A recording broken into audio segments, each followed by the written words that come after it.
President Chairman of the CII Capital Zone, Ravi Sam,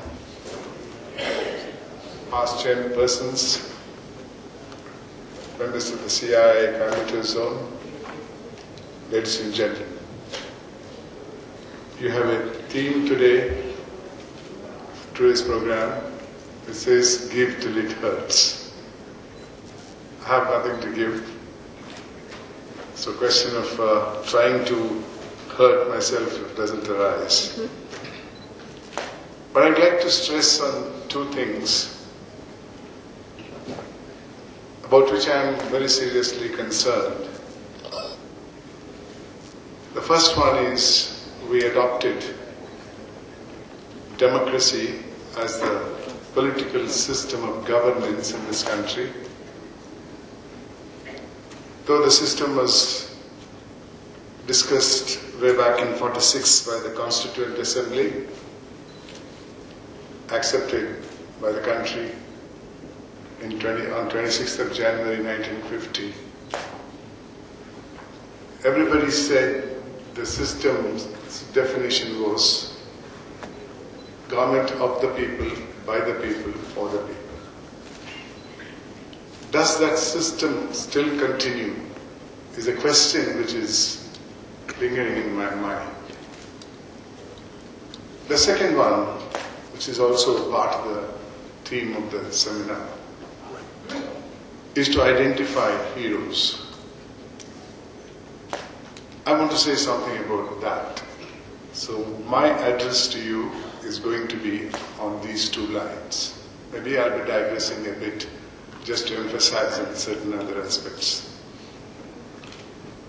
When the Constituent Assembly was constituted in the year 1946, in anticipation of we getting independence, which was slated for the midnight of 14th and 15th of August 1947, the first question that came up for consideration before this assembly was, what type of political governance this country should have? There were many systems available internationally. There was the monarchy, there were different isms, there was dictatorship. And when our members of the Constituent Assembly, who were mostly people who had fought for the freedom of India, very seriously expressed the view that we Indians were never ever individually independent. We were ruled by the Rajas and Maharajas. Thereafter we were ruled by the foreigners. But we were never independent in the true sense and within the four corners of law. Therefore, let us have a system which will create a feeling in the mind of every citizen that I am the ruler, I am the administrator. Though not directly, I appoint or nominate somebody to do this. So that I have the feeling that I am governing the country, I am governing myself. And the governance is by me. So we adopted this system, hoping that every Indian who was alive then, and those who may come in the later day, will feel that he is in a country which he rules himself. This was a system that was accepted. Let me deviate a little bit about what had transpired in that Constituent Assembly. For almost 4 years the Assembly sat, met very many times. It was there in existence till early January 1950. Never ever there were walkouts. Never ever there were unparliamentary words used. Behavior was not that which could not have been anticipated. No missiles were thrown. All difference of opinion was settled by dialogue. for instance, when the question arose whether a person who wants to be a candidate to be a representative of the people should have any qualification before filing his nomination, one senior leader stood up and said, right to vote is a different thing in democracy. Everybody above a certain age must have the right to vote. But right to be a representative is something different. He must have the knowledge what exactly his duties are.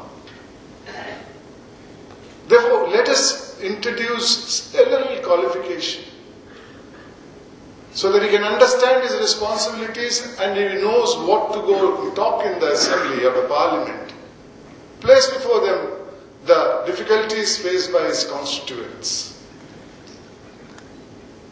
Almost everybody in the House agreed. I believe that's what the editor's note says in the Constituent Assembly debate book.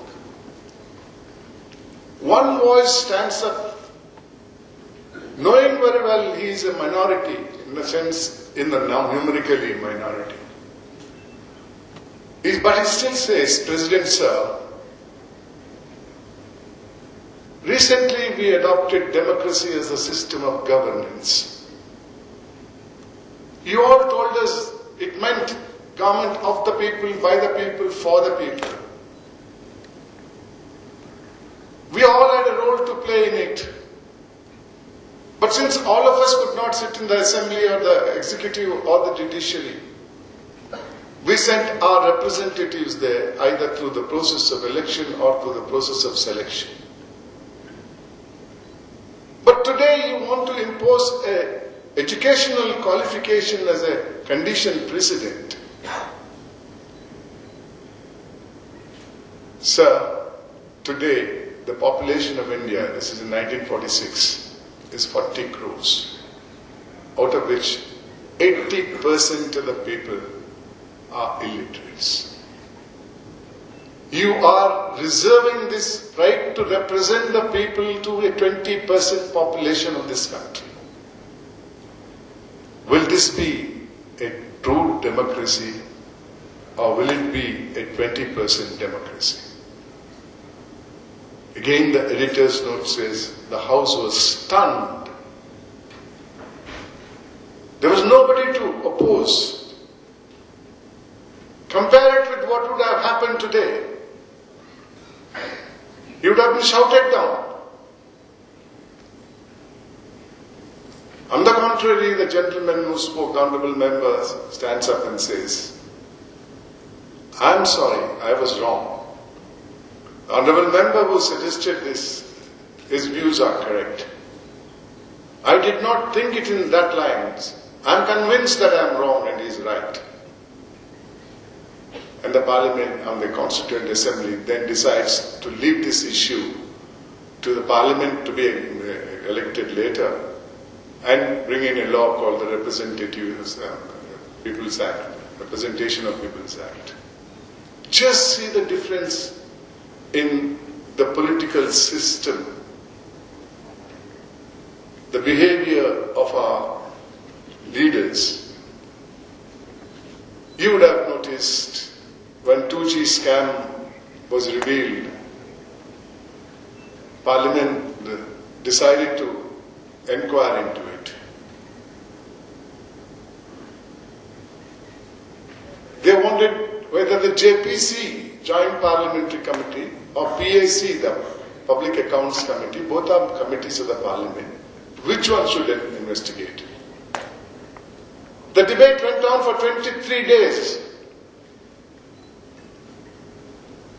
Not the whole day.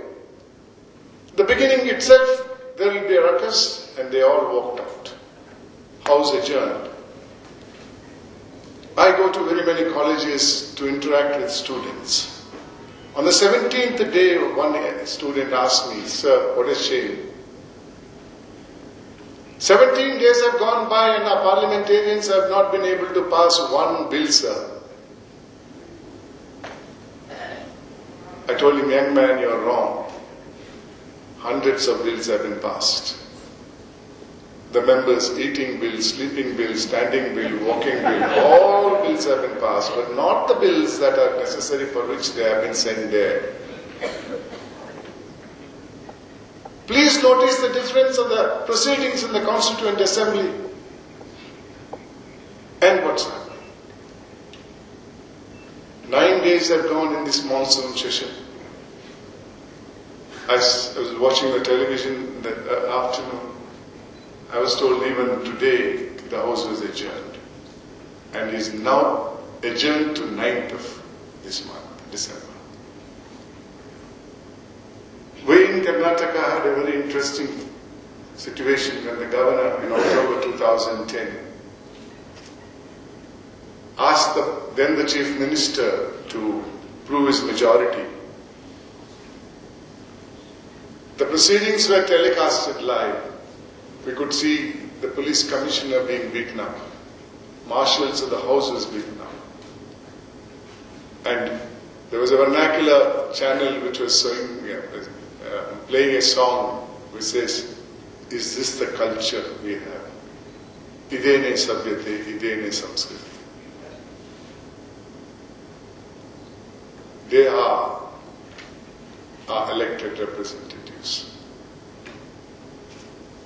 They do not consider themselves as our representatives. They think they are the rulers. In Prajaprabhut, it is the Praja who is the Prabhu and not the representative. These are people who are sent to the parliament as our representative. The principal does not lose his right by sending this representative. He only follows the instructions that the principal gives him. It's not my personal view based on certain prejudices.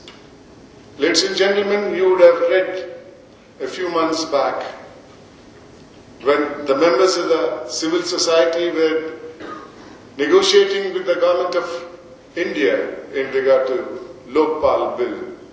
One member of the parliament repeatedly said, "Who are you, unelectable tyrants? Who are you to negotiate with the government? We are the people who have been empowered under the Constitution to negotiate with the government." I read he's a lawyer, but I don't think he's read the Constitution. The very first sentence in the Constitution reads, "We the people of India give unto ourselves this Constitution." Nobody has gifted this Constitution to the citizens of India. No parliament has given it to us. We have accepted a constitution drafted by the Constitution Assembly. And today, their temerity of the elected people, their arrogance is such, they think they are the rulers and we are the people who are being ruled. Is this the democracy our forefathers contemplated? What does one ordinary man feel when dictations are given to us by elected representatives, either individually or bodies of people? A gentleman who met me this evening told me the Municipal Corporation of Coimbatore passed 19 resolutions in 12 minutes. I told him, don't worry, it's only a municipal resolution. On 23rd of December 2008, Parliament passed 12 bills in 17 minutes.